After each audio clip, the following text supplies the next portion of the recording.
இந்தியாவில் குறிப்பாக தமிழ்நாட்டில் அறிவாளிகள் மலிந்த கட்சி எதுன்னு கேட்டிங்கன்னா பாமக தான். நீங்கள் வேணால் அதை நான் சொல்கிறது மிகைப்படுத்தலை, நீங்கள் சோதிச்சு பாருங்கள்.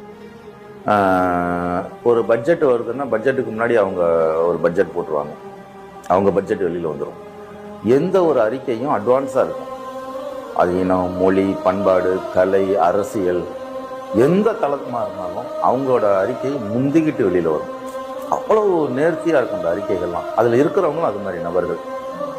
அதே போல் அதில் எப்படின்னு கேட்டிங்கன்னா ஷெரீஃபு, பழனி பாபா, ஜான் பாண்டியன், மிகப்பெரிய ஆளுமைகள், இன்னைக்கு இருக்கக்கூடிய தலைவர்கள் எல்லாமே அன்னைக்கு பாமகவில் இருந்த நபர்கள். திமுகவுக்கு அதிமுகவுக்கு அடுத்தபடியாக மிகப்பெரிய ஒரு கட்சியாக, இன்னும் சொல்ல போனால் அது இன்னைக்கு ஆட்சியில் கூட இருக்கிறதுக்கான வாய்ப்புகள் நிறையா இருந்துச்சு. உதாரணத்துக்கு சொல்லணும்னா, நான் ஒரு கலா ஆய்வுக்கு தேனிக்கு